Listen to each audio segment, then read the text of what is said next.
오늘은 생태마을 숙박 이용 안내에 대한 안내를 해드리겠습니다.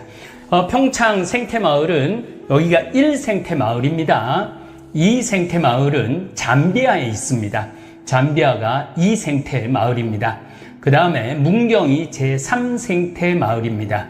그리고 미국의 샌버나디노 되살림 USA 피정의 집이 4생태마을입니다. 그리고 제주도의 순례자의 집이 제5생태마을입니다. 이제 문경도 바로 카라반 12대를 설치해 놓을 겁니다. 그리고 제주도도 어느 정도 이제 설계가 끝나면은 바로 건설사 선정해서 숙박시설이 27개 정도 되는 숙박시설을 마련해 놓을 겁니다. 그래서 제주도 한 달 살아보기, 또 우리 다볼교우들 제주도 여행 갈 때 거기서 머무를 수 있도록, 그리고 거기는 아마 거의 매일 미사가 있을 겁니다. 제주도는.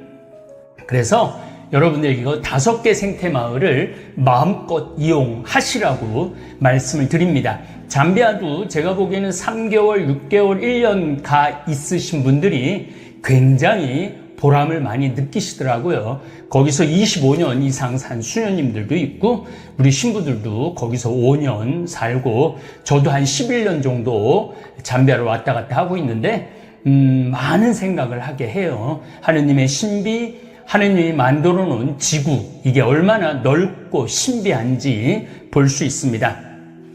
이제 코로나도 끝나고 서로 간의 왕래가 자유로워졌습니다. 코로나가 세상을 바꿔놓았어요.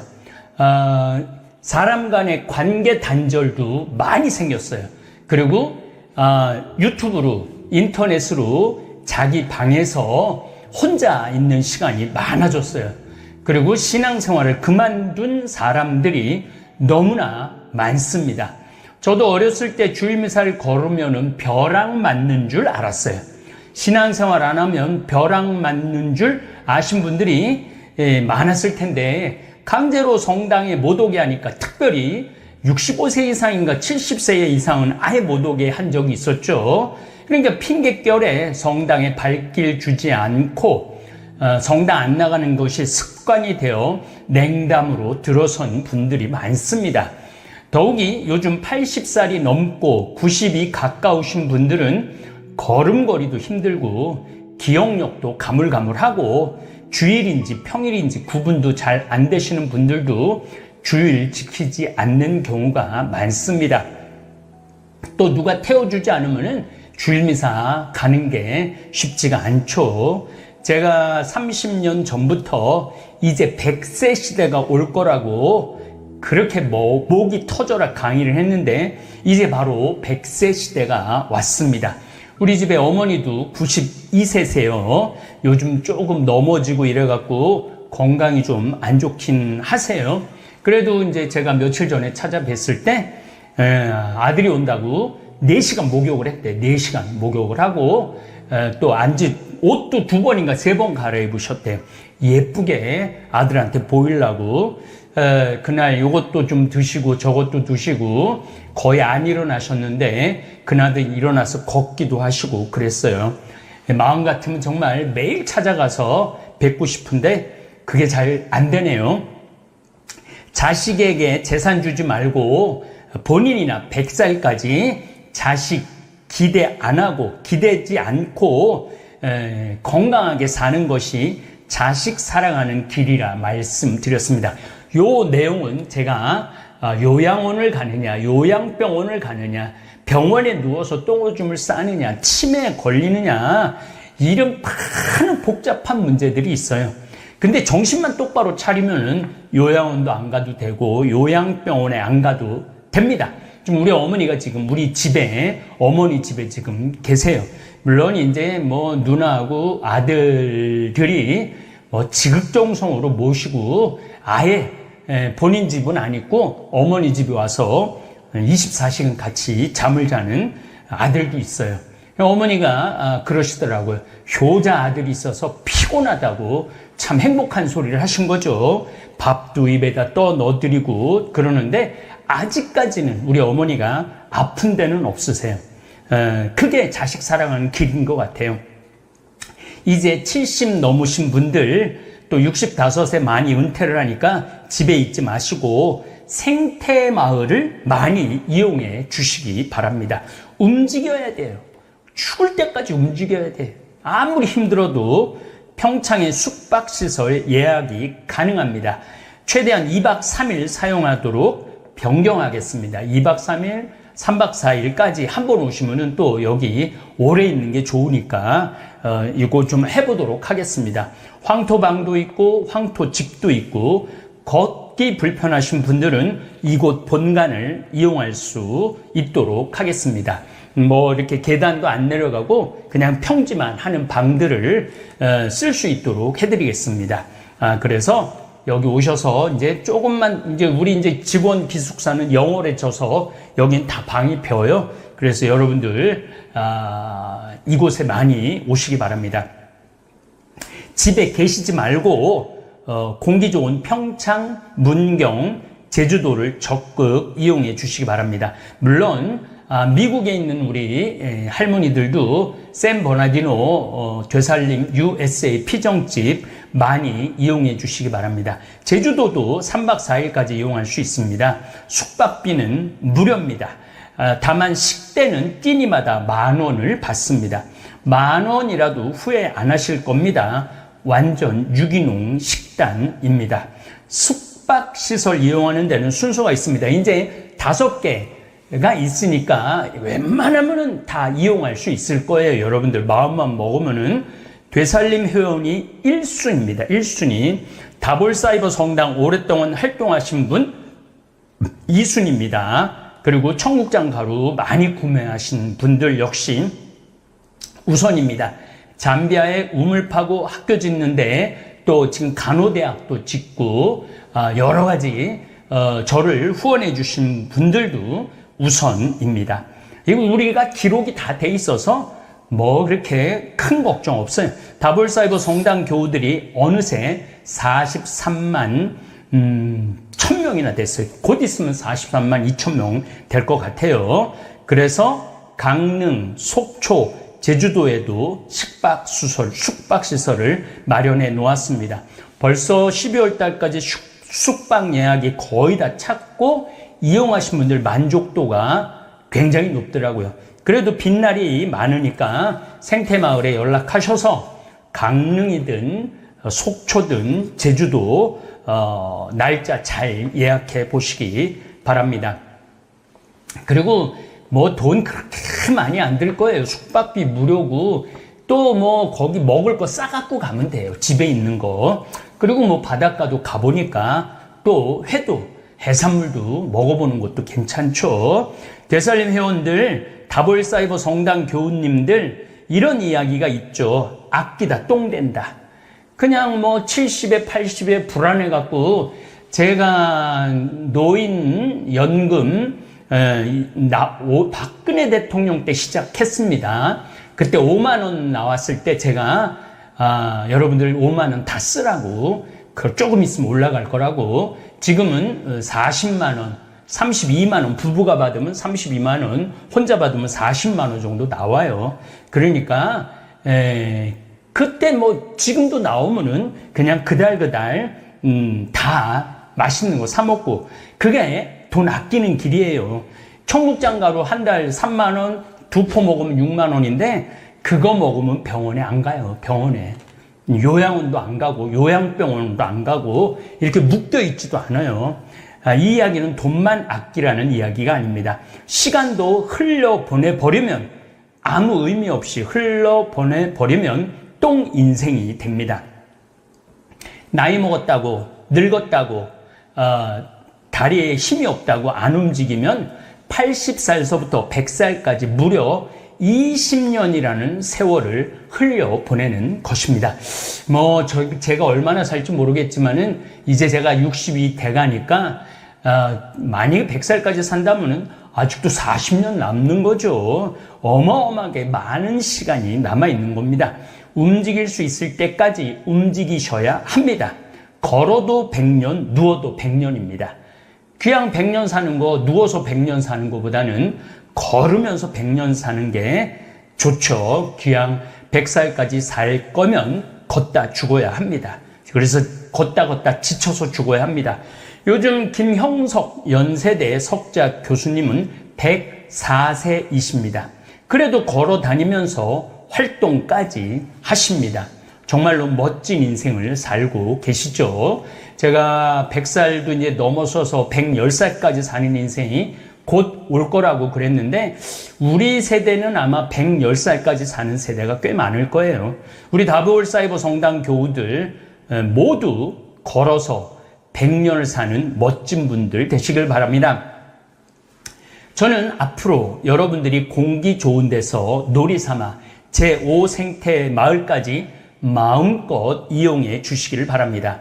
그리고 경치 좋은데 부동산 투어해서 다볼교우들이 조금 더 손쉽게 이용할 수 있도록 남해도 좀 마련하고 부산 쪽도 마련하고 울산 쪽도 마련하고 서해 쪽도 마련할 수 있도록 또 제가 이제 이번에 잠비아 갔다 오면은 8월 달에 또 부동산 투어를 해서 여러분들 쉴 수 있는 공간을 많이 만들어 놓도록 하겠습니다. 제 꿈은 더 많은 사람들이 값없이 젖과 술을 사서 마실 수 있도록 노력을 하겠습니다. 예수님이 제자들을 파견하면서 너희는 거저받았으니 거저 주라고 그러죠. 그리고 5천 명한테 빵을 먹일 때 우리가 어디 가서 줍니까? 그러니까 예수님이 제자들한테 그럽니다. 니네가 줘라. 그래서 저는 거저받았으니 거저 주고 싶고 또 5천 명 먹일 때 제자들한테 니네가 나눠줘라 그랬듯이 제가 많은 분들에게 하느님의 어린 양들 맛있는 풀을 뜯기게 하듯이 여러분들 행복하게 해주고 싶습니다.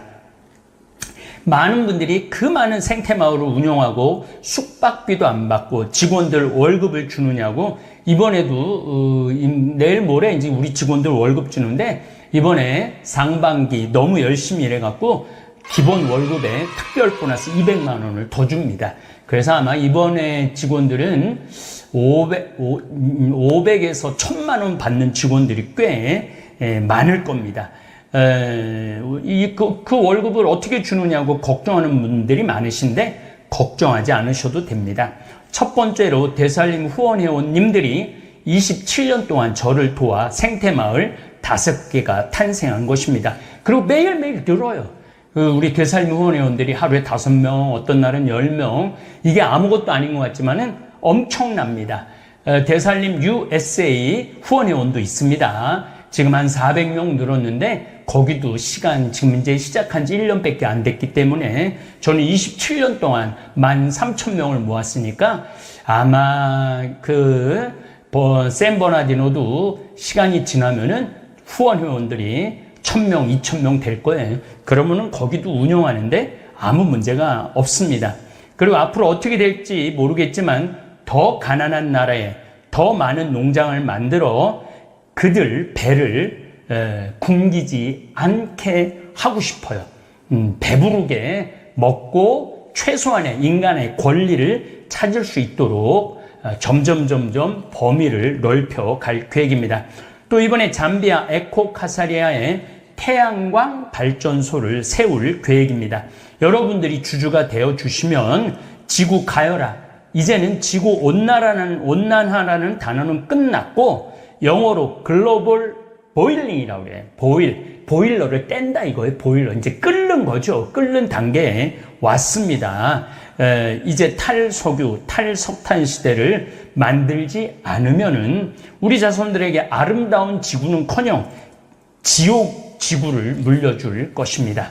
잠비아 시내도 지금 하루에 지금 막 천세영 신부님 막 통화를 했는데 전기가 19시간 공급을 못 해준다고 그래. 시내도. 그러니까 전기가 거의 다 하루에 5시간밖에 못 하죠. 그래서 우리가 의자도 부탁하고 지금 다 해놨는데 전기가 들어오는 시간이 없으니까 못 만들고 있다고 그래요. 그러니까 참 어렵죠. 그래서 제가 태양광 발전소를 운영을 하려고 그래. 그래서 땅도 넓으니까 거기는 태양광 발전소를 운영을 해갖고 우리 지금 에코카사리아는 태양 발전소를 차려놨어요. 근데 이제는 태양광 발전소 그야말로 아주 크게 만들 겁니다.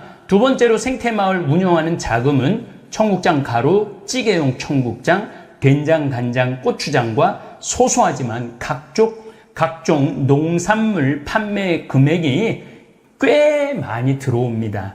예, 이 액수, 저는 늘 액수를 말하는데 이 액수를 말하면 여러분들이 아마 깜짝 놀랄 거예요. 웬만한 중소기업보다는 훨씬 많이 들어옵니다. 43만 명이 구매를 해주시니 저는 엄청나게 큰 소비자를 확보하고 있는 사업가입니다. 이 사업은 생산, 유통, 소비 이 세 가지가 맞아야 돼요. 그런데 우리는 생산도 아주 솔직하게 만들고 유통은 요즘 우리나라 택배 배달의 민족 아니에요. 택배 잘 돼 있고 소비자는 또 우리 다볼사이버 교우들 뿐만 아니라 많은 분들이 소비를 해주고 계세요. 굉장한 탄탄한 신뢰의 끈이 있죠. 또 청국장 가루 드시고 많은 분들이 변비, 혈압, 당뇨뿐 아니고 건강에 도움이 많이 되시고 암 환자들에게도 도움이 많이 되고 있습니다. 농촌도 살리고 국민 건강도 살리고 다볼사이버 교우들도 살리는 의미 있고 재미있는 사업을 하고 있습니다. 저는 어렸을 때 신부 처음 됐을 때 예수님이 너희들은 복음을 전하고 병자들을 고쳐주고 마귀를 쫓아내고 죽은 자도 살리라고 했을 때 이해가 안 됐어요. 내가 의사도 아닌데 어떻게 병자를 고치나 했더니 제가 지금 많은 병자들을 고치고 있더라고요. 건강한 먹을거리, 우리 민족의 한국장이라고 이계호 교수님이 바꿔야 된다고. 이제 제가 이번에는 뭐 바빠서 그걸 자세히 공부를 못할 것 같고 아프리카 다녀와서 공부를 해서 그 이야기도 좀 나누도록 하겠습니다. 제가 아프리카도 다니고 미국도 다니고 문경, 제주도도 다니니까 많은 분들이 건강을 많이 걱정하고 있습니다. 사실 저는 다니다 길에서 지쳐 죽을 계획입니다. 돌아다니는 범위가 지구적이라 그렇지 저같이 행복한 사람도 대한민국에서 드물 것입니다. 누구는 사업하다 부도로 맞고 사기당하고 사업이 안 돼 망하기까지 하고 심지어 빚더미에 눌려 사는 사람도 많은데 하느님 돌보심으로 그리고 다볼 교우들 덕분에 또 제 강의는 뭐 거의 온 국민이 다 듣는다고 봐야 돼요. 모든 일들이 순조롭게 진행되고 있습니다. 그리고 뭐 제일 좋은 거는 아주 투명하게 운영을 하고 있어요. 왜냐하면은 내가 막 세금 떼어먹고 다른 데 돈 빼고 이러면은 불안할 텐데 세금도 낼 거 내고 다 내고 돈 빼갖고 다른 데다 유용하는 것도 없으니까 두 다리 쭉 뻗고 잘 수 있는 거죠. 귀양 사는 인생인데 왜 그러고 살아요? 그래 돈이 없으면은 안 쓰면 되지. 사업도 안 하면 되지. 생태마을 이거 평창도 완전하게 개방할 계획입니다. 그러면은 더 많은 분들이 오셔서 기도도 하고 찬양도 하고 말씀 나눔도 하고 산책도 하고 여유 있게 쉬게도 할 수 있도록 준비하겠습니다. 저도 이제 뭐 100명 단위로 오면은 저도 따로 시간을 내 갖고 여러분들하고 이야기 나누는 시간, 뭐 강의야 뭐 유튜브에 뭐 수도 없이 있으니까 물론 이제 다른 강의도 요즘 좀 준비하고 있으니까 요즘 우크라이나, 러시아, 하마스, 이스라엘, 헤즈볼라까지 그래서 좀 불안해요. 전쟁도 해서 답답하고 지구 가열화, 보일러화로 전 세계가 환경재앙으로 폭우가 쏟아지고 50도가 올라가고 몸살을 앓고 있습니다. 그래도 성필립보 생태마을은 희망의 빛을 전하고 싶습니다. 하늘나라 기쁜 소식도 멈춤 없이 전할 것입니다. 요즘 제 강의를 듣고 또 실시간을 보면서 신앙으로 마음으로 움직이는 분들이 꽤 많더라고요. 냉담도 풀고 또 성당을 찾아서 기도도 하시는 많은 성당 안 다니시는 분들이 많이 있어요. 그래서 제가 아주 기뻐요. 하느님을 아버지로 모실 수 있도록 내가 안내를 하고 있다. 그래서 아주 좋습니다. 저를 위해 기도해 주시는 수많은 은인 덕분에 더욱더 열정을 갖고 하느님 일을, 사명을, 미션을 수행하겠습니다. 생태마을 숙박시설 많이 이용해 주시고, 여러분들 조금 더 긍정적인 마음으로 희망을 가지고 남은 세월을 행복하게 사셨으면 좋겠어요. 제가 잘은 못하지만 행복의 안내자가 되도록 노력을 하겠습니다. 또 우리 할머니들 내가 노인대학 강의해 보면은 핸드폰이 울려도 이게 끌 줄을 몰라요. 유일한 방법은 받는 거야. 딱 봐도 나 신부님 지금 강의 들어. 근데 저쪽에서 엄마 중요한 얘기야. 그러면 공간 개념이 없어져요. 말해봐. 그리고 나보다 더 크게 대화를 해. 무슨 일인데? 막 이러면서 나이를 먹으면 어쩔 수가 없어요. 그래서 내가 깨워서 있으라는 거예요. 깨워서. 근데 저도 내 핸드폰 켜놨는지 껐는지도 몰라. 근데 이 진짜 내 들은 얘기인데 어떤 자매가 핸드폰을 켜놨는지 꺼놨는지 핸드폰을 냉장고에 넣어놓고도 찾고 지갑도 잃어버리고 가방도 잃어버리는 자매가 있었대. 근데 여러분들 그렇죠? 지금 깜빡깜빡하죠? 옛날 같으면 46세 평균 연령이었을 때는 100년 전에 여러분들 지금 살아있는 사람 한 명도 없어. 다 죽었어. 근데 너무 오래 사니까 그런 일이 벌어지는 거야. 너무 오래 사니까. 잊어먹는 것도 많고. 근데 어떤 자매가 하도 건망증이 많은 자매가 너무 잘 잊어먹었는데, 근데 한 번은 이제 운전을 하려고 딱 차에 탔는데 운전대가 없어졌더래. 운전대가. 내가 이제 잊어먹다 운전대까지 잊어먹는구나. 너무너무 당황을 했대. 이 운전대가 어디 갔나 이놈의 차에.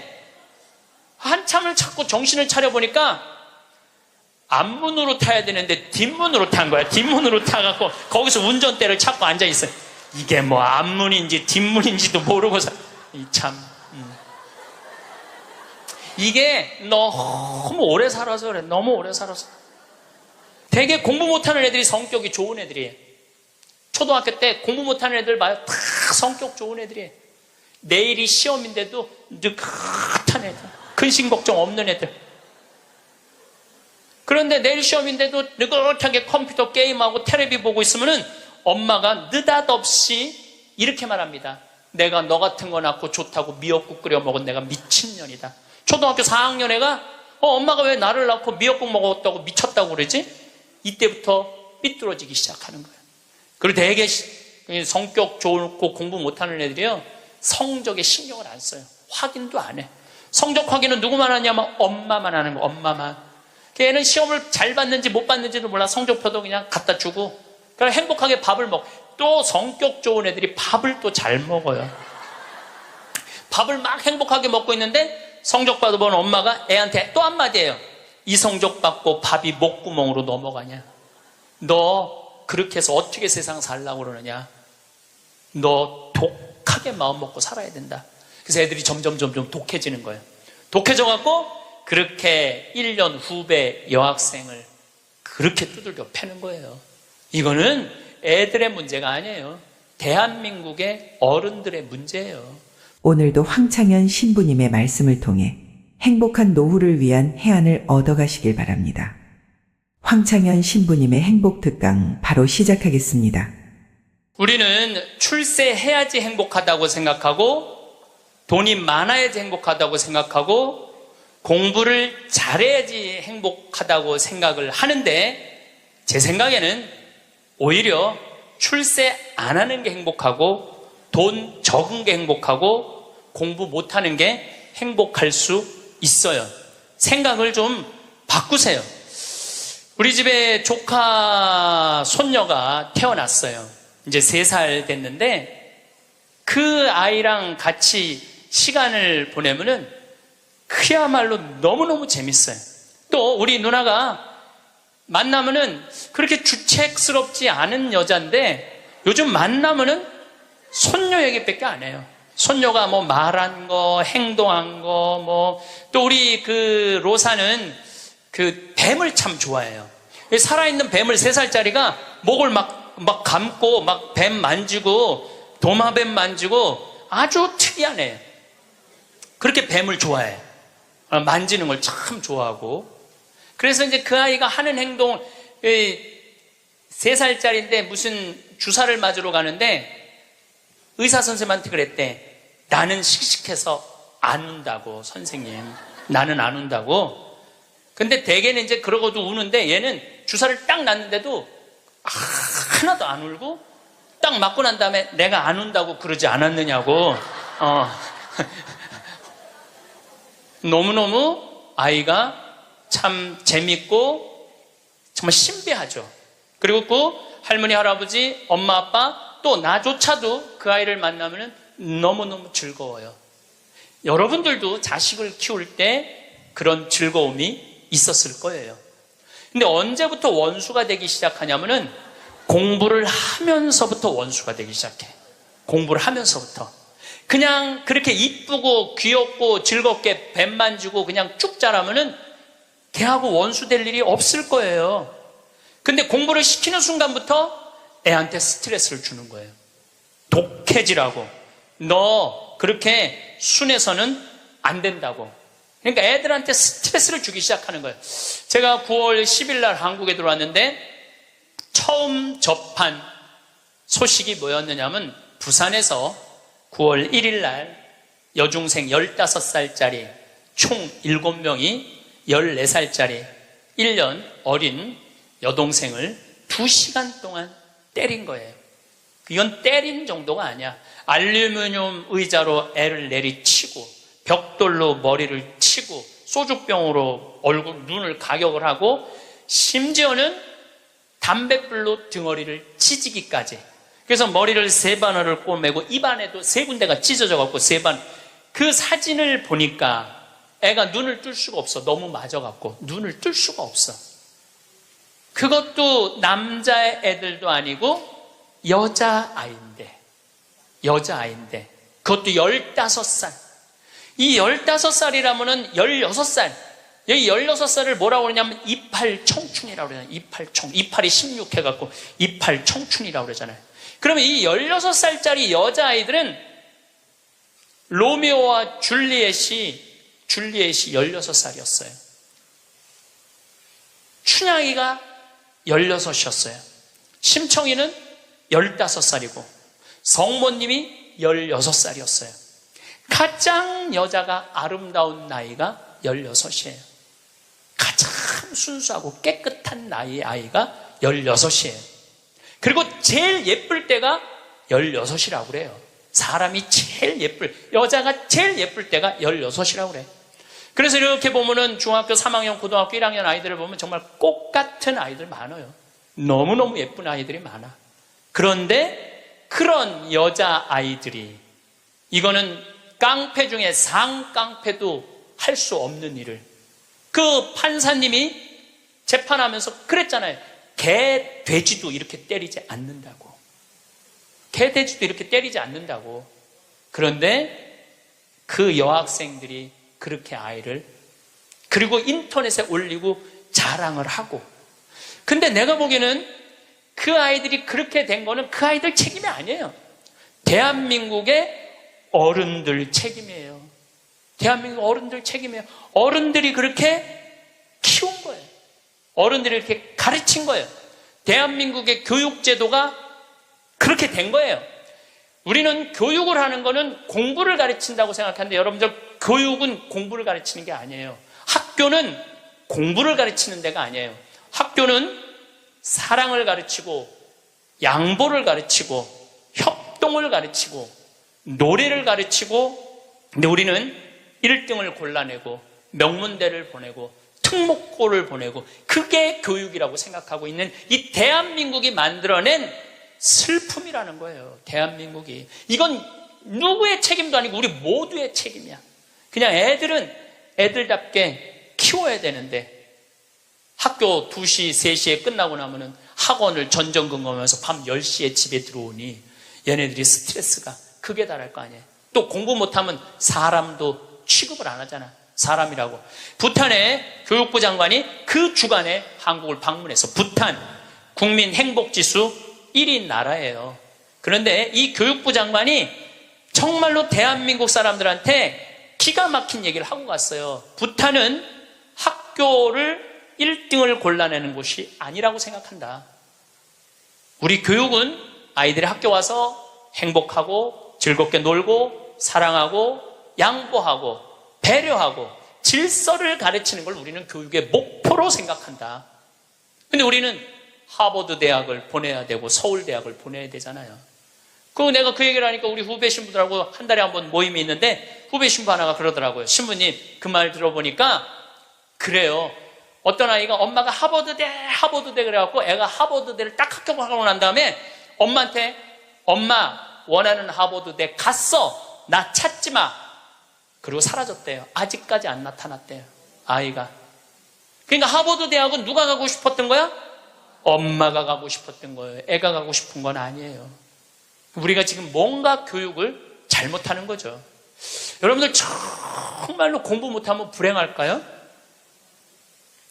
내 조카들은 그렇게 저지방 대학을 저지하겠다고 저지방 우유를 그렇게 먹었는데 다 저지방 대학교 나왔어요. 근데 우리 조카 애들은 다 행복해요. 우리 조카 애들이 제발 삼촌 방송에 우리 얘기 좀 하지 마 그랬는데도 내가 안 할 수가 없는 게 애들이 너무너무 행복해요. 우리 조카들은 내가 수원에 어머니 아버지 모시고 식사한다 그러면은요 일주일 전에 얘기하면 100% 다 나와요. 그러니까 공부를 못하는 건 죄가 아니야. 그런데 가족 모임에 안 나오는 건 죄야. 그건 죄야. 가족 모임에 안 나오는 건 죄예요. 공부를 못하는 건 죄가 아니에요. 그럼 우리 애들이 다 저지방 대학에 졸업을 했는데 우리 애들이 지금 불행하게 사느냐? 우리 조카 애들은 6명이 다 친해요. 왜냐하면 우리 조카 애 중에 한 명만 서울대학을 나왔으면 그렇게 친하지 않을 거야. 똑같이 다 저지방 대학을 나와서 애들이 너무너무 친해. 그리고 우리 조카 애들은 직장 생활하는 애들이 한 명도 없어요. 왜냐하면 직장 생활에 이력서를 낼 만큼 스펙이 안 돼. 그래서 직장 생활하는 애들이 한 명도 없어. 그런데 돈도 잘 벌어요. 우리 누나 아들은 2가지 일을 하는데 나한테 자세하게는 얘기는 안 해도 내가 보니까 대충 1년에 1억 이상은 버는 것 같아요. 다른 애들도 다 결혼도 잘하고 결혼 생활도 잘하고 행복하게 살아요. 얘네들은 어렸을 때 공부 딱 보고 내가 그랬어요. 우리 형제들한테 공부를 못하는 건 죄가 아니다. 죄인 취급하지 말아라. 그래서 얘네들은 학원을 다니는 애들이 거의 없어. 그리고 공부 못한다고 욕먹은 애들이 없어. 그러니까 얘네들은 지방대학을 다녀도 전혀 부끄러워하지 않아요. 욕을 먹었어야지 부끄러워할까요? 욕을 먹었어야지. 욕을 안 먹으니까. 근데 이번에 우리 형 누나가 제일 위고 큰형이 있는데 큰형 아들이 대학을 졸업했어요. 물론 직장생활 못했죠. 근데 누나 아들이 그 형 아들한테 사촌이죠. 프란치스코와 클레멘스한테 내가 이걸 해보니까 이게 블루오션이다. 너 이거 한번 해봐라. 그래갖고 그 형이 보름 동안 다 시장 조사를 해주는 거야. 입지 조건까지도 다 조사를 해주고 나한테 보고를 했죠. 제가 한 5년 전부터 우리 형제들한테 우리 조카들이 이제 졸업하기 시작하는데 내가 보니까 얘네들은 직장 생활 못하고 다 장사할 것 같다. 근데 성격이 좋으니까 내가 보니까 장사에도 승산이 있을 것 같다. 그래갖고 개를 모았어. 한 달에 400만 원씩. 5년을 모았으니까 2억 5천을 모은 거죠. 우리 조카들은 내가 그랬어. 니네들 은행 들락날락 하면서 자괴감 느끼지 말아라. 니네 외삼촌 형제들이 다 돈을 모았으니까 가게 할 때 다 오픈, 다 돈 대줄 거다. 다 대줬어요. 또 얘네들 갚어. 그럼 그동안 또 대주는 거죠. 그래 얘 뭐 얼마 7,800만 원 들어갔는데 다음날 딱 내가 통장은 내가 갖고 있어요. 다른 사람이 갖고 있으면 무슨 일이 나잖아. 내가 갖고 있는 거예요. 통장 이름이 사랑의 황씨 통장이야. 사랑의 황씨 통장. 7,800만 원 딱 보냈어요.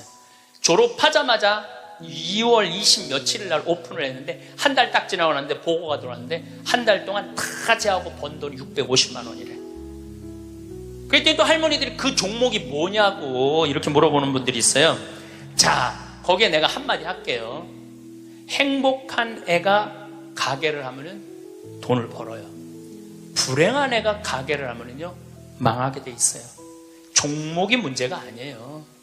행복한 사람이 행복하게 사는 거예요. 얘네들은 그냥 쭉 행복하게 사는 거야. 스트레스 안 받고 바보 병신 소리 안 듣고 그냥 성당 열심히 나가고 너 착하고 할머니 할아버지 공경하고 그러면 돼. 우린 욕심 없어 너한테. 쭉 행복한 애들이 행복하게 사는 거예요. 얘네들 판검사 안 돼도 난 하나도 부끄럽지도 않고 난 내 조카들이 너무너무 자랑스러워요. 열심히 살고 얼마나 좋아요. 꼭 공부를 잘해야지 행복한 거는 아니다. 그냥 성실하고 착하고 마음이 따뜻하면은요 다 살아가요. 우리 생태마을에 우리 직원들이 40명이 있어요. 왔다 가는 사람이 한 100명도 넘을 거예요.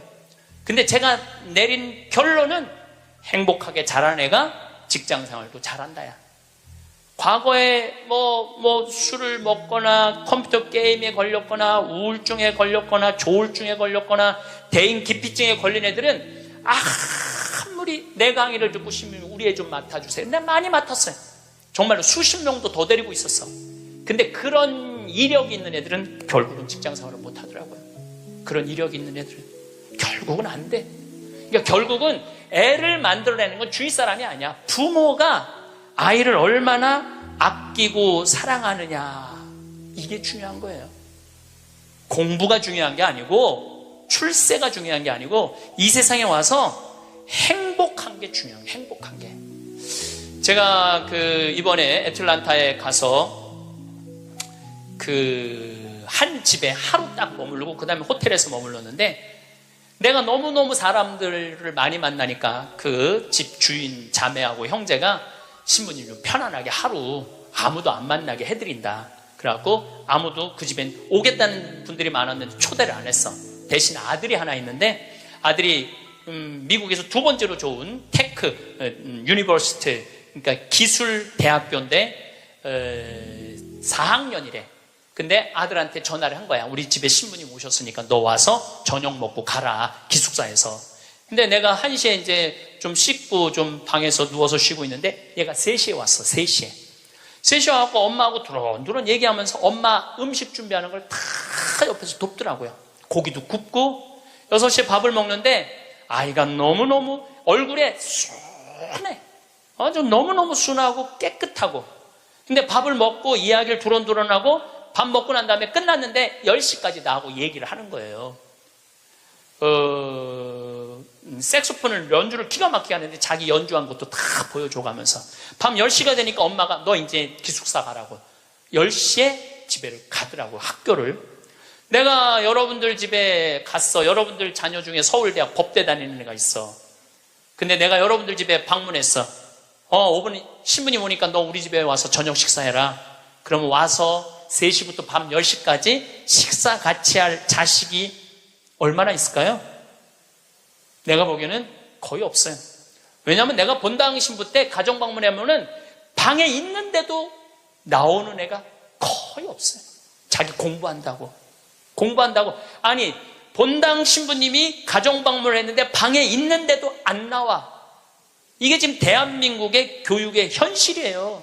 그게 여러분들 훌륭하게 키우는 거예요? 우리 집에 손님이 왔는데, 그것도 본당 신부가 왔는데 자기 공부한다고 내가 거기서 미사하고 한 2시간 있어도 얼굴도 안 비치는 자식들 천지예요.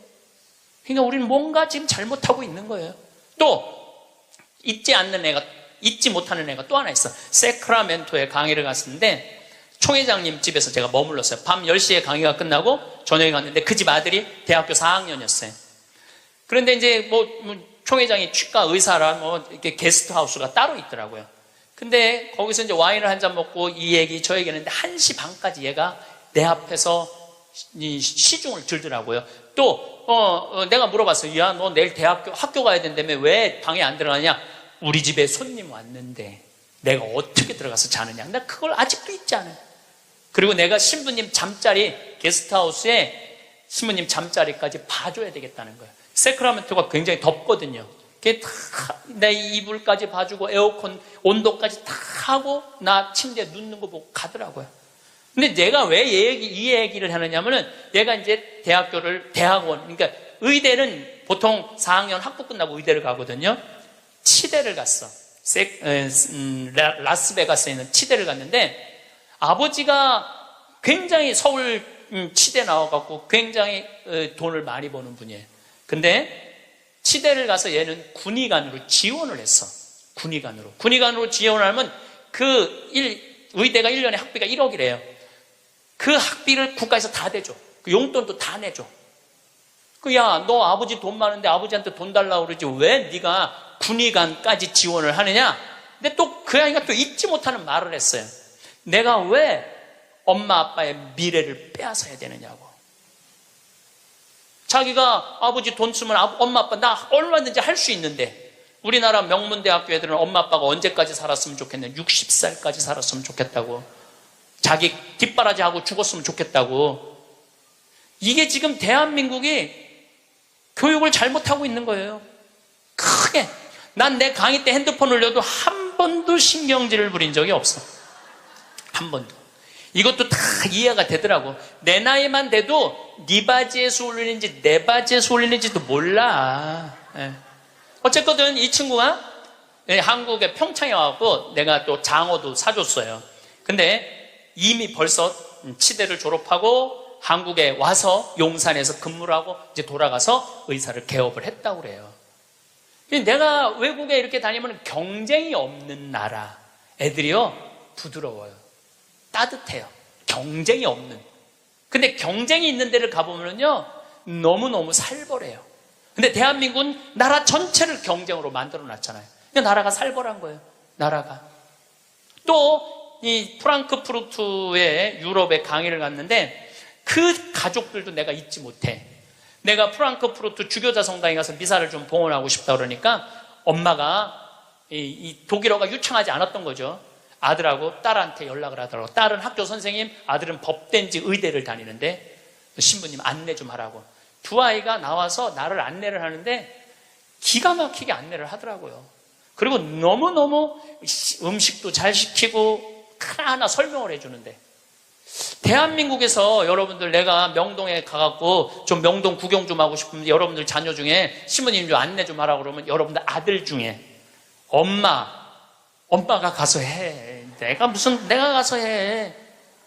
그러니까 이게 이 영어로 말하면 우리나라 애들은 프렌들리 하지 않아요. 다정하지 않아요. 다정하지가 않아. 애들을 보면 굉장히 불편해, 애들이. 지금 이러니 대한민국이 그러니 지금 이 자기 1년 후배를 벽돌로 머리를 깨고 소주병으로 때리는 애들이 앞으로 만들어갈 세상은 어떤 세상일 것 같아요? 지금 대한민국이요 교육제도를 바꾸지. 제가 아까 1000년, 100년, 10년, 2030년, 2040년 얘기하죠. 완전히 새로운 세상이 되고 있어요.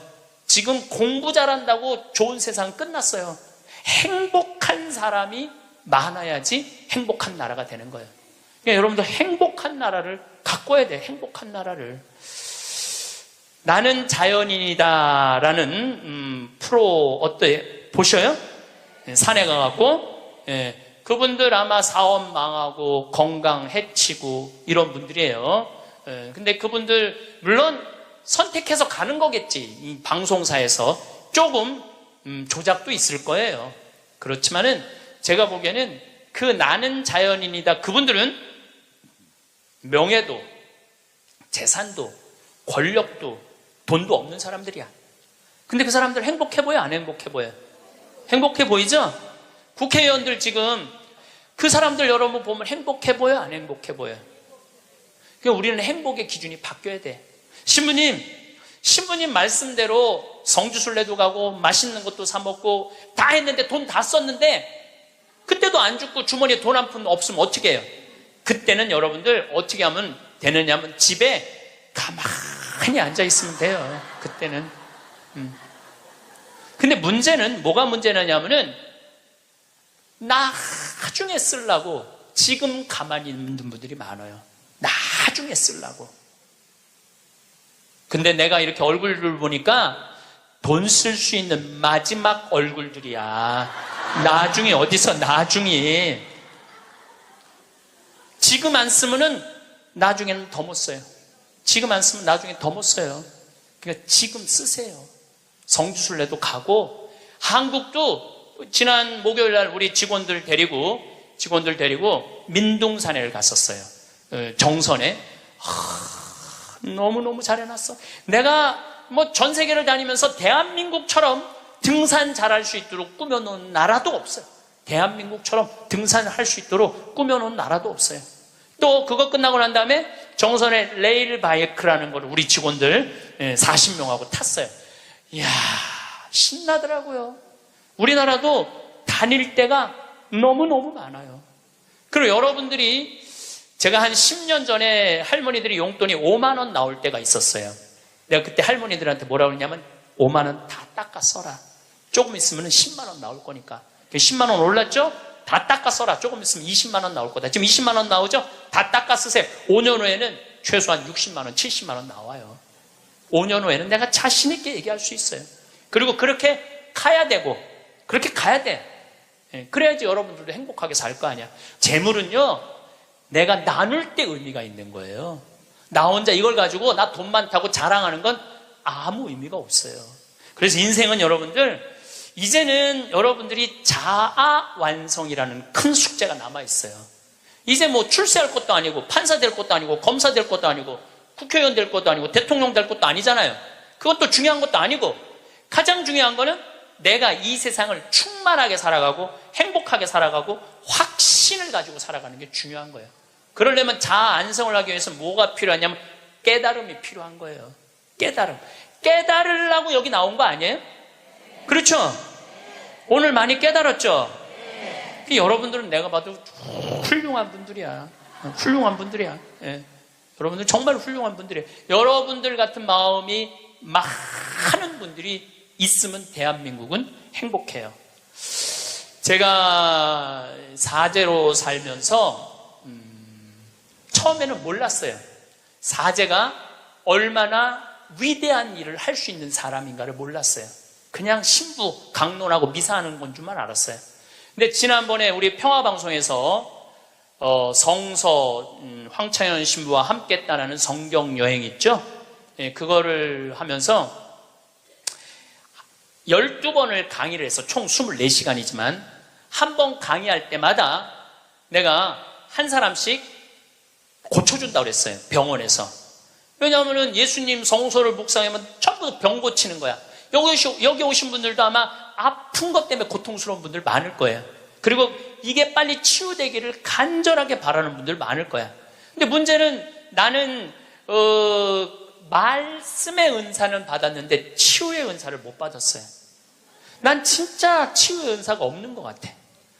남들은 안수기도 하면 막 우리 오홍진 신부님 한참 젊었을 때 성령 충만했을 때 이쪽 쓰러진다면 이쪽 100명 쓰러지고 저쪽 100명 쓰러지고 그러는데 나는 25년 동안 안수기도를 그렇게 했는데도 쓰러진 사람이 한 명도 없어요. 정말로. 그리고 그게 치유 은사 있는 신부들이 있어요. 확실히 그걸 내가 느껴요. 분명히 있는 분들이 있어요. 근데 내가 이렇게 신부님 제발 그래도 안수 좀 해주세요. 그래갖고 내가 탁 손을 얹으면은 내가 느껴. 내 손에서 아무것도 안 나오는 게 느껴져. 이 아무것도 안 나오는 누르고 있는 나도 한심하고 더 한심한 건 아무것도 안 나오는데 치유하겠다고 머리 디미는 교우들이 더 불쌍한 거예요. 더 불쌍해. 미안하기도 하고 안타깝기도 하고. 그런데 12명을 수술을 해주겠다고 빈센트 병원하고 연락을 했는데 정말로 놀라운 거는 돈이 8천만 원이 들어가요. 12명 수술해 주는데 병원에서 반 부담하고 내가 반 부담하는 거니까 8천만 원이 들어가는데 그 돈이 마지막에 얼마까지 들어왔느냐 하면 8,150만 원까지 들어왔어. 그래갖고 내가 150만 원도 스님한테 보냈어. 신부님 8천만 원이라는데 150만 원은 왜 보냈습니까? 들어왔으니까. 돈이 들어왔으니까. 이거 가지고 과일 사서 보내고 수술한 사람들 영양제 사서 보내라고 병원에서 그 150만 원 갖고 12명한테. 그래서 몽고 사람, 아프리카 사람, 베트남 사람, 또 우리나라 있는 분들 정말 기가 막힌 분들 수술 다 해줬어요. 너무너무 좋더라고요. 아주 쑥스러우네. 내가 박수 받으려고 그러는 게 아닌데. 내가 한 게 아니에요. 내가 한 게 아니고 교우들이 보내준 거예요. 내가 한 게 아니고. 제가 뭘 깨달았느냐 하면은 내가 하지 않아도 내가 통로가 된다는 걸 깨달아서 통로가. 그런데 더 놀라운, 이건 박수 받으냐, 아니라 더 놀라운 거는 그 성경 여행에 그걸 보면서 할머니들이 돈을 보내준 거야. 할머니들이 돈을 보냈는데 그 할머니 아마 돌아가셨을 수도 있어. 전라도 광주에 있는 할머니인데 평창에 피정을 오셨어. 신부님, 저 온몸에 암이 다 퍼졌습니다. 아마 지난 6월 달에 와서 할머니가 나한테 한 얘기예요. 2달, 3달밖에 못 살 것 같습니다. 그런데 제가 나는 죽어도 신부님이 죽어가는 사람 수술해 주는 거 방송을 통해서 봤습니다. 제가 신부님 평생 모은 돈 2천만 원을 8월 며칠이면 그걸 탄대. 그걸 보내드릴 테니까 저는 죽지만은 신부님 2사람 살려달라고 돈을 보냈어. 2천만 원을 8월. 나는 이제 뭐 미국에 있었으니까 한국에 들어와 보니까 돈이 들어와 있었더라고, 할머니가. 그리고 그걸 보고 또 돈이 많이 들어왔어. 하여튼 많이 또 들어왔어. 그래갖고 수님한테 또 연락을 해갖고 수술해 주라고 그랬더니 또 8명을 또 수술을 해줬어요. 그래서 이제 다음 주 목요일 날 평화방송하고 수요일 날인가 보다. 다음 주 수요일 날 평화방송하고 전달식 돈 4천만 원이면은 8명을 수술해 줄 수 있는 거. 4천만 원이면은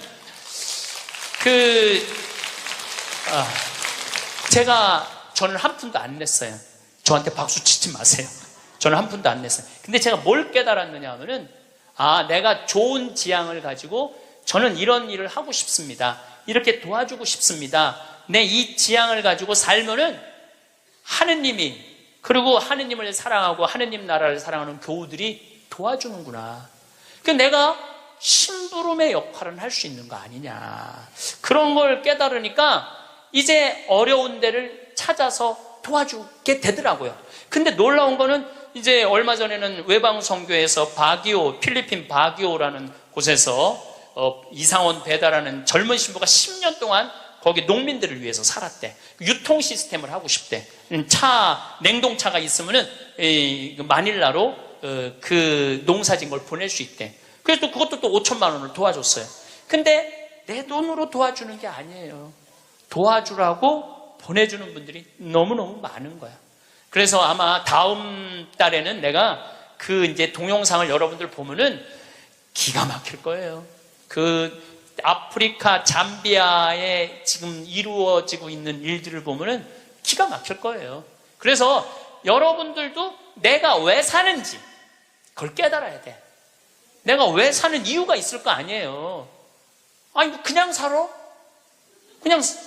내가 하다못해 여러분들 자식들한테도 성당 나오는 자식들한테, 성당 안 나오죠, 자식들. 여러분들은 전부 다 열심히 한 분들 아니야? 그럼 제일 고민이 뭐야? 자식 성당 나오는 거 아니야? 그렇죠? 성당 나왔으면 좋겠어. 근데 애들은 성당 나가기 싫어. 먹고 살기도 바쁘고 성당 나가면 이거 해라 저거 해라 싫어. 그래서 성당 나가기 싫은데 오래간만에 엄마네 집에 갔는데, 어머니네 집에 갔는데 80 넘은 어머니가 웃으면서 얘기해도 성당 나갈까 말까 한데, 머리는 하얗고 얼굴엔 주물이 자글자글하고 웃어도 이쁠까 말까 한데 거기다 인상을 써가면서 성당 좀 나와. 어떤 놈이 성당 나가고 싶어? 더 나가기 싫지. 근데 여러분들 그렇게 말하면 그건 성교가 아니에요. 아들이 오래간만에 오잖아요. 얘야, 내가 하느님을 믿으니까 참 행복하다.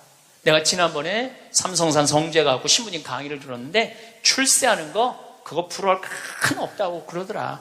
나는 우리 아들이 더 자랑스럽다.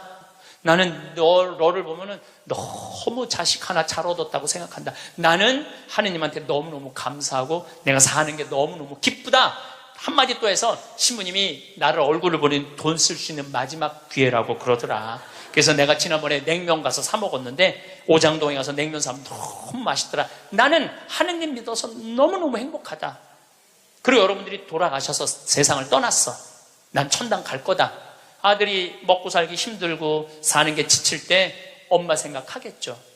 야, 우리 엄마가 살아생전에 그렇게 하느님 믿어서 행복하다는데 나도 하느님한테 가야지. 여러분들이 하늘나라의 증표가 될 수 있는 거예요. 그것도 나누는 거예요. 그것도.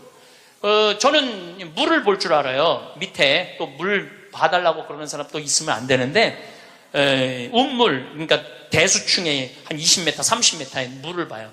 근데 한국에서는 제가 물 안 봐요. 아프리카에서, 잠비아에서는 내가 물을 봐요. 여기 물 나온다. 찍으면 딱 나와. 그거 얼마나 좋은지 몰라. 내 능력으로 여기에 우물을 팔 수 있는 자리를 찍어낼 수 있다는 게 얼마나 좋은지 몰라요. 얼마나 좋아. 그러려면 뭐를 해야 돼? 공부를 해야지. 그냥 봐. 배워야지. 내가 그래서 물 보는 책을 2권, 3권을 사서 읽었어요. 수맥 보는 방법을. 그 논문으로도 나왔더라고, 그게. 그냥 하는 게 아니라 논문으로 나왔더라고, 논문으로. 그러니까 내 차에는 항상 그 은 막대가 있어요. 그것도 보기 쉬워요. 하나 깨달으면 하나 나눠줄 수 있잖아. 그러니까 여러분들도 공부하라는 거예요, 공부. 신부님 어떻게 공부를 해요? 이 유튜브가 대학교예요. 유튜브 안에 이 성서 강의도 다 올라와 있어.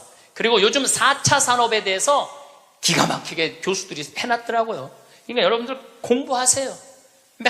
맨날 드라마나 그냥 맨날 네 아들이냐 내 아들이냐 뭐 이런 거 그런 거 시청하지 마시고 좋은 유튜브 공부 많이 하세요. 그리고 이렇게 피정 다니는 것도 최고의 공부야. 자, 깨달음을 얻었다면 그 다음에 하는 일은 나눔이야. 나눔. 빌 게이츠, 이 참 대단한 사람이에요. 빌 게이츠 부인이 멜린다예요. 빌 게이츠하고 워렌 버핏이 지금 자선 기금을 거의 1,000억 달러를 모았어요. 그런데 빌 게이츠는 돈을 벌고 멜린다라는 부인은 자선 사업을 해요. 아프리카에 말라리아, 에이즈. 내가 거기 가보니까 그 재단에서 약을 보내주더라고요. 그래갖고 그 멜린다 여사가 지금 살린 사람만 70만 명을 살렸대요. 70만 명을 살렸대. 여러분들 멋있지 않아요? 그 정도 부분은 돼야죠. 그리고 빌 게이츠 하는 일이 너무너무 멋있으니까 워렌 버핏은 그 자기 재산을 빌 게이츠 재단에 다 내놨어요. 네가 정말 잘 쓴다. 그러니까 멜린다라는 부인이 너무너무. 근데 이 멜린다라는 부인은 그냥 돈을 주는 게 아니야. 아프리카에 직접 가요. 1993년에 아프리카를 전부 다 한번 돌아봐요. 그리고 그 사람들 아픔을 직접 보면서 어떻게 도와줘야 되는지를 아는 거야. 그러면서 너무너무 행복해요. 저는 아프리카 잠비아를 간 지 이제 5년이 되는데 정말 잠비아에 갔다 올 때마다 심장이 벌렁벌렁 거려요. 우리 대한민국이 할 수 있는 일은 너무나 많아요. 처음에는 의사가 3명인데 5년 만에 몇 명으로 늘어났냐면 12명으로 늘어났어요. 안과 의사, 치과 의사. 이 피부과 의사까지 오면 더 좋을 것 같아요. 왜냐하면 거긴 피부가 엉망이거든요. 피부과 의사까지만 가면은 완벽한. 올해도 1,000명을 진료해주고 왔어. 올해도 1,000명을 진료해주고 왔어. 그 사람들 이 백내장 안 처음에는 수술하러 오라니까 한 명도 안 왔어. 왜 안 하냐? 눈알을 빼는 줄 알고 수술하면은. 근데 이 백내장을 걷어주니까 막 춤을 추는 거예요. 그러면서 의사 선생님들이 10일이라는 시간을 내면서 가면서 사는 보람이 있다는 거예요. 깨달음이 있으면은 나눔이 있고, 나눔이 있으면은 기쁨이 있고, 기쁨이 있으면 감동이 있는 거예요. 그런데 문제는 그곳에 함께한 분들의 이야기는 그런 얘기를 해요. 신부님, 내가 잠비아에 와서 내 인생의 가장 찬란한 시간을 보내고 있다고. 우리 인간은요, 나만을 위해서 살면 아름답지도 않고 위대하지도 않아요. 어려운 이웃을 돕고. 그런데 이 잠비아를 떠나는 사람들은 대단한 능력을 가지고 있는 사람들도 떠나지만은 평범한 아줌마들도 함께 떠나요. 올해 20명이 이 자원봉사자들을 모았는데 110명이 지원을 했어, 한국에서. 그 중에 90명이 떨어졌어. 90명이 떨어지면서 한다는 소리가 내 돈 내고 내가 가서 봉사하겠다는데도 떨어져야 되느냐고 그런 얘기를 하더라고요. 저는 이제 대한민국이 정말로 행복하려고 그러면은 나눠야 돼요. 대한민국이 행복하려고 그러려면은 지금 교육제도는 바뀌어야 돼요. 학교에서 등수 매기지 말아야 돼요. 학교에서 지금 고등학교 애들 음악시간, 체육시간 없애고 있어요. 공부해야 된다고. 내가 보니까 정신 나간 짓이에요. 아이들이 노래를 하면서 공을 차면서 사회성을 배우는 거예요. 책상에 앉아고 공부만 하잖아요. 얘네들은 아무것도 쓸데없는 애들이에요. 여러분들 공부 못하면 신부님 뭘 먹고 살아요? 지금 대한민국의 공장에 외국인 노동자가 150만 명이에요.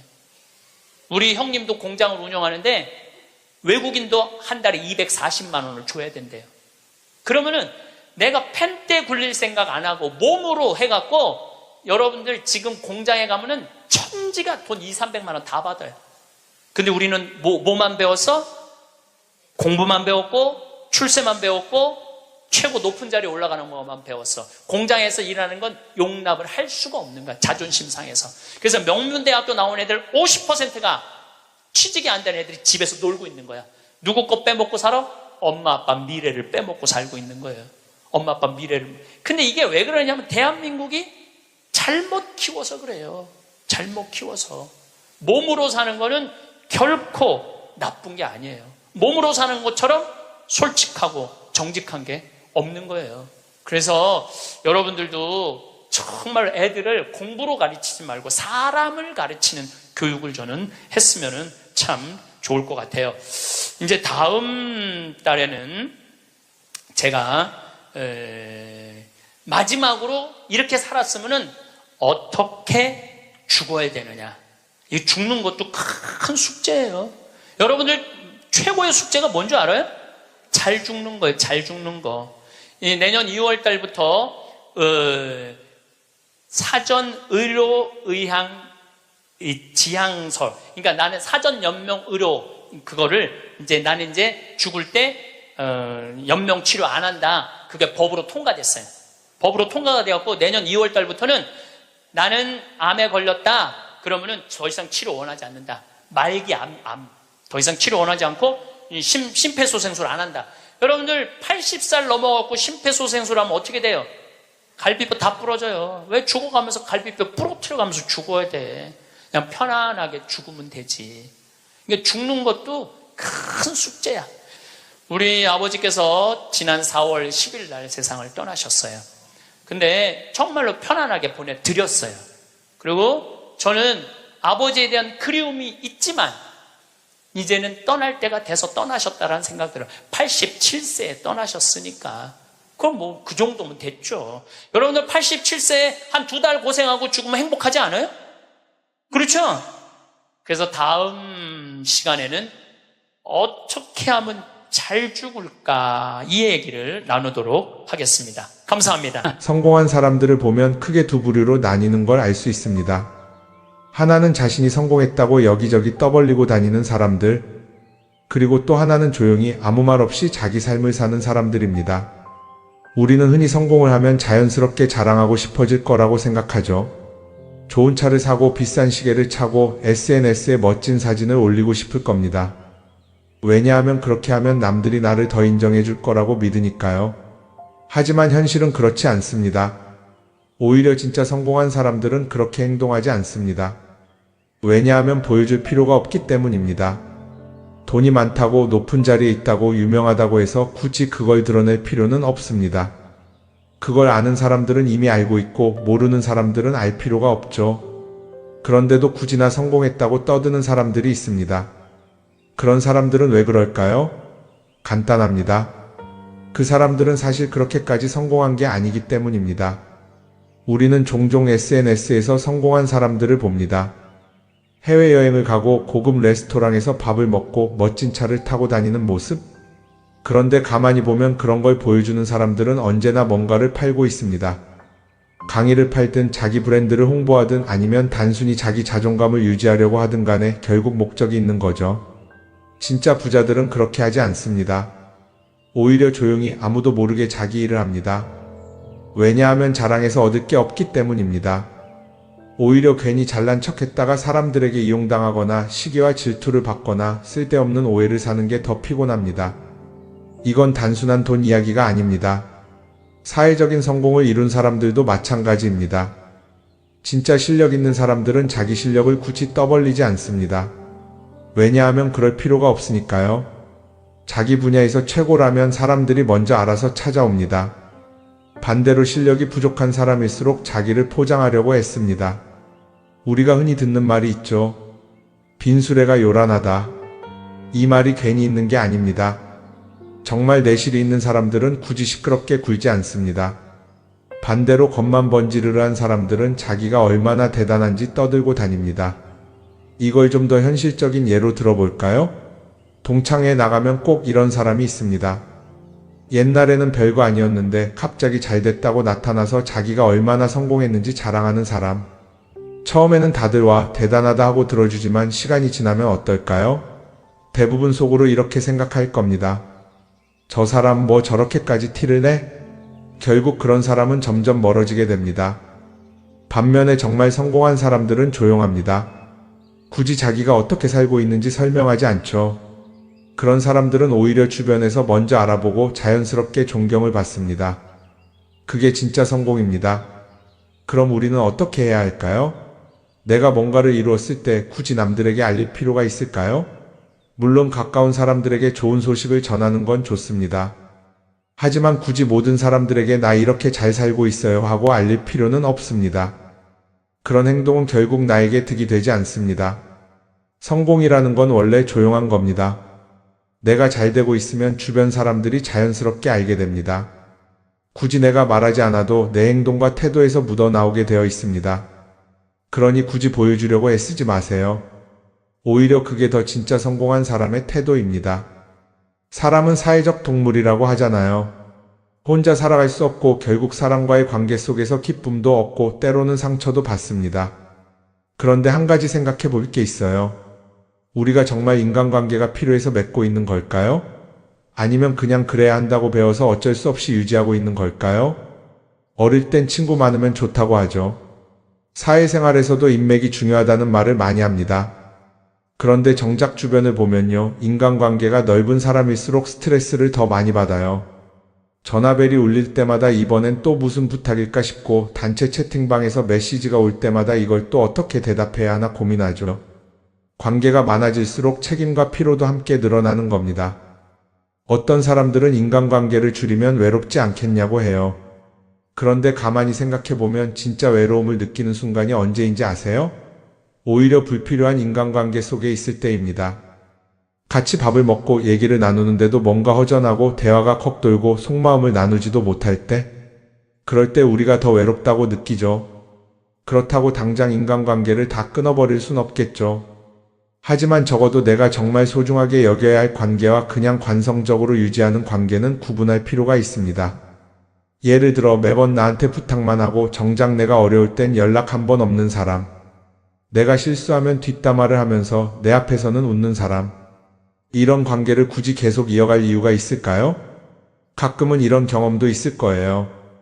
우연히 어떤 사람과 친해졌는데 만난 지 얼마 되지도 않았는데 너무 많은 걸 털어놓는 사람들 있죠. 자기 속사정부터 가족 문제, 직장 고민까지 쏟아내는 사람들. 이런 경우 두 가지의 가능성이 큽니다. 하나는 그냥 감정적으로 의존할 사람이 필요해서일 수도 있고 또 하나는 내가 믿을 만한 사람인지 떠보는 걸 수도 있어요. 어떤 경우든 이런 관계는 오래가기 어렵습니다. 사실 친밀함이라는 건 시간이 필요한 법이에요. 적당한 거리를 두고 천천히 서로를 알아가야 하는데 초반부터 급격하게 가까워진 관계는 쉽게 무너지는 경우가 많습니다. 처음엔 친하다고 생각했는데 어느 순간 사소한 일로 틀어지고 결국 남보다 못한 사이가 되는 거죠. 그러면 인간관계를 어떻게 해야 할까요? 답은 간단합니다. 억지로 맺지 말고 굳이 유지하려고도 하지 않는 거예요. 내가 편한 관계라면 자연스럽게 이어질 것이고 그렇지 않다면 서서히 멀어질 겁니다. 그리고 그걸 억지로 붙잡지 않아도 괜찮습니다. 관계를 유지하는데 에너지를 쓰기보다는 정말 소중한 관계에 집중하는 게 더 낫지 않을까요? 어떤 사람은 내가 인간관계를 줄이면 나중에 나 혼자 남는 거 아니냐 걱정하기도 해요. 그런데 생각해보면요, 진짜 나를 위하는 사람은 많지 않아요. 인간관계를 줄인다고 해서 완전히 혼자가 되는 게 아닙니다. 오히려 불필요한 관계를 정리하고 나면 남아있는 관계들이 더 단단해지고 가치 있게 느껴질 겁니다. 예전엔 인맥이 자산이라는 말을 많이 했어요. 그런데 요즘은 꼭 그렇지도 않죠. 오히려 불필요한 인간관계가 많으면 그게 짐이 될 수도 있어요. 적당한 거리, 적당한 선. 이걸 잘 지키는 게 결국엔 가장 편한 인간관계를 유지하는 방법 아닐까요? 한번 곰곰이 생각해 보세요. 지금 내 주변에 있는 사람들 중에서 내가 정말 편하게 만날 수 있는 사람이 몇 명이나 되는지, 내가 억지로 맞춰주고 있는 관계는 없는지. 관계를 줄이면요, 외로워지는 게 아니라 오히려 더 자유로워집니다. 그리고 자유로워진 만큼 내 인생에서 정말 중요한 것에 집중할 수 있게 됩니다. 인간관계 너무 많은 걸 신경 쓰다 보면 정작 중요한 걸 놓칠 수 있어요. 그러니까 이제는 한 번쯤 정리해보는 것도 나쁘지 않을 겁니다. 사람들이 돈을 많이 벌고 싶어 하는 이유가 뭘까요? 단순히 돈이 많으면 좋으니까? 물론 그것도 있겠지만 사실 돈을 원하는 진짜 이유는 더 나은 삶을 살기 위해서겠죠. 그런데 문제는 돈을 많이 번다고 해서 반드시 삶이 나아지는 건 아니라는 겁니다. 오히려 더 많이 벌수록 더 많이 쓰게 되는 경우가 많아요. 가끔 이런 생각해 본 적 없으세요? 예전에는 돈이 지금보다 훨씬 적었는데 이상하게 그때가 더 여유로웠던 것 같다. 왜 그럴까요? 사실 우리가 원하는 건 돈 그 자체가 아니라 돈을 통해 얻을 수 있는 자유인데 돈을 벌면 벌수록 그 자유를 잃어버리는 경우가 많아요. 더 좋은 차, 더 좋은 집, 더 좋은 옷을 사면서 점점 더 많은 돈이 필요해지고 결국엔 돈을 벌기 위해 또다시 일해야 하는 악순환에 빠지게 되는 거죠. 한번 생각해 봅시다. 우리가 정말 필요해서 뭔가를 사는 경우가 얼마나 될까요? 필요해서라기보다는 남들이 가지고 있으니까, 없어 보이기 싫으니까, 혹은 그냥 기분 전환을 위해서 소비하는 경우가 훨씬 많아요. 그리고 그런 소비를 할 때마다 스스로 이렇게 합리화를 하죠. 이 정도는 나를 위한 투자야. 그런데 가만히 보면 그 소비가 진짜 나를 위한 소비인지 아니면 그냥 사회가 만든 기준에 끌려가고 있는 건지 헷갈릴 때가 많습니다. 예를 들어 예전에는 스마트폰 하나면 충분했는데 이제는 스마트워치도 있어야 하고 무선 이어폰도 필요하고 태블릿도 있어야 할 것 같고 하나를 사면 또 다른 무언가가 필요해지는 시기예요. 사실 이건 우리가 그렇게 만들어진 겁니다. 광고도 그렇고 SNS도 그렇고 자꾸 우리에게 이렇게 말하죠. 이걸 사야 더 행복해질 수 있어요. 그런데 정작 그걸 사고 나면 어때요? 처음 며칠은 좋죠. 그런데 시간이 지나면 또 다른 걸 사고 싶어져요. 왜냐하면 물건이 우리를 오래 행복하게 만들어주지는 않거든요. 특히 요즘은 SNS가 이런 소비 심리를 더 부추기는 것 같아요. 예전에는 친구들끼리 만나서 나 새로 샀어 하고 자랑하는 게 전부였는데 이제는 SNS에 올리면서 전 세계 사람들에게 보여주잖아요. 그러다 보니까 남들도 다 뭔가를 사서 올리고 나도 따라해야 할 것 같은 기분이 드는 거예요. 그런데 중요한 건 그 사람들도 사실은 나와 똑같은 기분이라는 겁니다. 내가 남을 부러워하는 만큼 나도 누군가에게 부러움을 사려고 애쓰고 있는 거죠. 결국 끝없는 비교와 소비 속에서 진짜 중요한 걸 놓치게 되는 겁니다. 한번 이렇게 생각해보면 어떨까요? 만약 내가 지금부터 딱 1년 동안 불필요한 소비를 하지 않는다면 내 삶이 어떻게 변할까? 아마 처음에는 답답할 수도 있어요. 사고 싶었던 걸 참아야 하니까. 그런데 그걸 몇 번 참고 나면 어느 순간 깨닫게 될 겁니다. 내가 굳이 이걸 안 사도 괜찮네? 그렇게 불필요한 소비가 줄어들면 자연스럽게 돈이 쌓이겠죠. 그런데 돈이 쌓이는 것보다 더 중요한 게 있어요. 바로 마음의 여유가 생긴다는 겁니다. 돈을 쓰지 않는다고 해서 불행해지는 게 아니라 오히려 소비로부터 자유로워지면서 진짜 행복을 찾을 수 있어요. 물론 이걸 실천하는 게 쉽지는 않겠죠. 우리 주변에는 소비를 부추기는 것들이 너무 많으니까요. 하지만 적어도 이런 건 해볼 수 있습니다. 뭔가를 사고 싶을 때 한 번만 스스로에게 물어보는 거예요. 이게 정말 나한테 필요한 걸까? 아니면 그냥 순간적인 욕심일까? 만약 그 질문을 던졌을 때 5초 안에 당연히 필요하지 라는 답이 나오지 않는다면 사실 그건 없어도 되는 물건일 가능성이 큽니다. 정말 필요한 건 고민할 필요도 없이 바로 떠오르거든요. 그러니까 이제는 한 번쯤 생각해 봐야 할 것 같아요. 나는 지금 내가 원하는 삶을 살고 있는 걸까? 아니면 남들이 만든 기준에 맞추기 위해 내 시간을 팔고 있는 걸까? 소비를 줄인다는 건 단순히 돈을 아끼는 게 아닙니다. 그건 결국 내 삶의 선택권을 되찾는 일이거든요. 돈을 많이 버는 것도 중요하지만 더 중요한 건 그 돈을 어떻게 쓰느냐입니다. 그리고 때로는 아무것도 사지 않는 게 최고의 선택일 수도 있어요.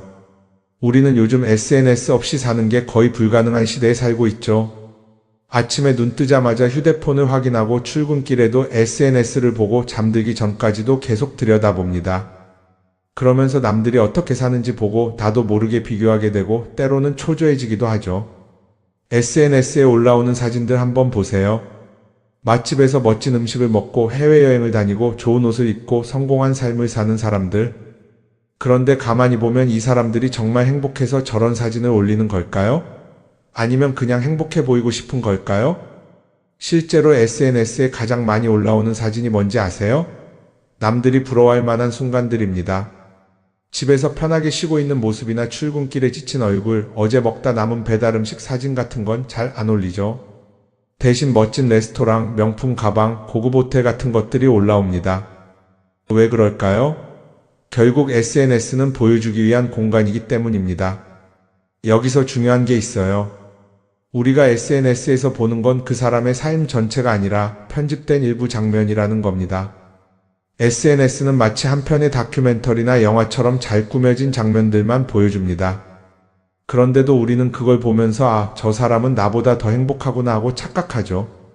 예를 들어 SNS에서 한 친구가 해외여행을 가서 아름다운 풍경을 찍어 올렸다고 해볼게요. 우리는 그걸 보면서 부럽다, 나도 저렇게 살고 싶다라고 생각하겠죠.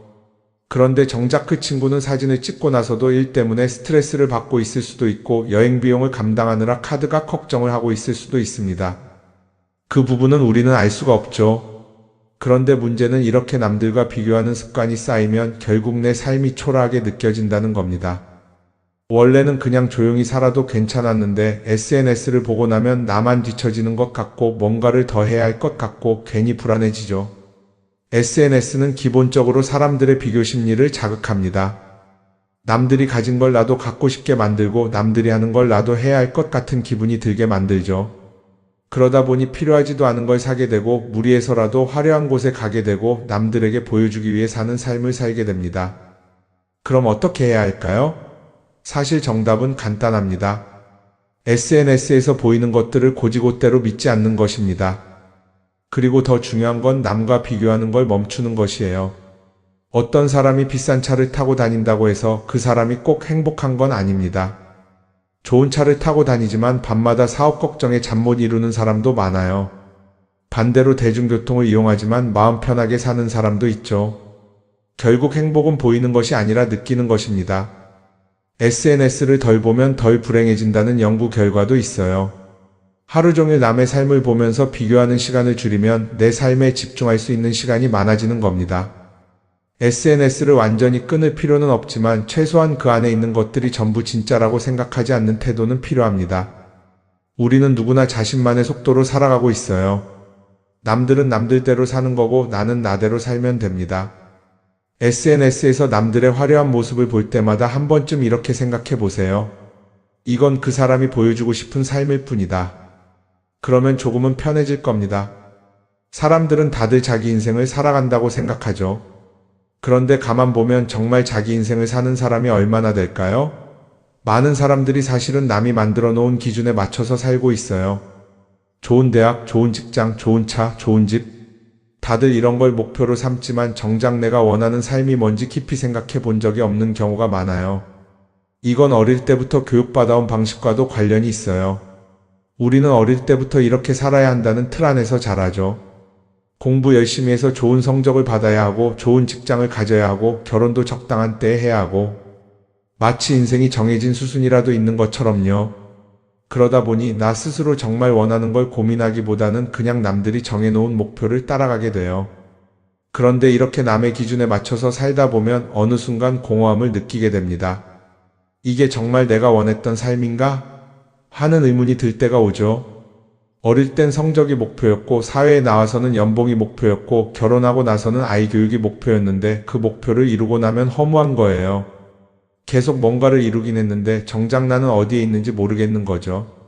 진짜 중요한 건 내가 원하는 게 뭔지를 아는 것이에요. 그런데 이게 쉽지 않죠. 오랫동안 남의 기준대로 살아왔기 때문에 막상 내가 정말 원하는 게 뭐지? 하고 물어보면 선뜻 대답하기 어려운 경우가 많아요. 하지만 이 질문을 하지 않으면 우리는 평생 남이 정한 기준 속에서 살게 됩니다. 그럼 어떻게 해야 할까요? 첫 번째로 필요한 건 내가 왜 이런 생각을 하게 됐는지 스스로 점검하는 거예요. 예를 들어 내가 비싼 차를 사고 싶다고 생각한다면 그게 정말 내 필요 때문인지 아니면 남들에게 잘 보이기 위해서인지 한번 따져봐야 해요. 만약 남들이 나를 어떻게 볼까 하는 게 더 중요하다면 그건 내 기준이 아니라 사회가 만들어 놓은 기준일 가능성이 큽니다. 두 번째는 다른 사람의 의견에 휘둘리지 않는 연습을 하는 거예요. 우리는 살아가면서 끊임없이 남들의 평가를 받죠. 그 나이에 그런 걸 시작한다고? 지금 그게 가능하겠어? 이런 말들이 우리를 흔들어 놓습니다. 그런데 그런 말에 신경 쓰다 보면 결국 아무것도 하지 못하게 돼요. 중요한 건 남들이 뭐라고 하든 내가 결정하는 거예요. 물론 남의 조언을 들을 수도 있고 참고할 수도 있죠. 하지만 최종 결정은 항상 내 몫이어야 합니다. 내가 결정하고 내가 책임지는 거. 그렇게 해야 내 삶을 온전히 내 것으로 만들 수 있어요. 세 번째는 내가 한 선택에 책임지는 자세를 가지는 거예요. 많은 사람들이 무언가를 선택하고 나서도 후회하죠. 괜히 이걸 했나? 이 선택이 잘못된 건 아닐까? 그런데 한 가지 확실한 건 후회한다고 해서 과거가 바뀌지는 않는다는 거예요. 내가 한 선택이라면 그 선택이 틀렸다고 해도 받아들이고 그 안에서 최선을 다하는 게 더 중요해요. 이렇게 말하면 그럼 실수하면 어떡하죠? 라고 걱정하는 분들도 있을 거예요. 하지만 생각해보면 우리가 실수를 두려워하는 이유도 결국 남의 시선 때문이에요.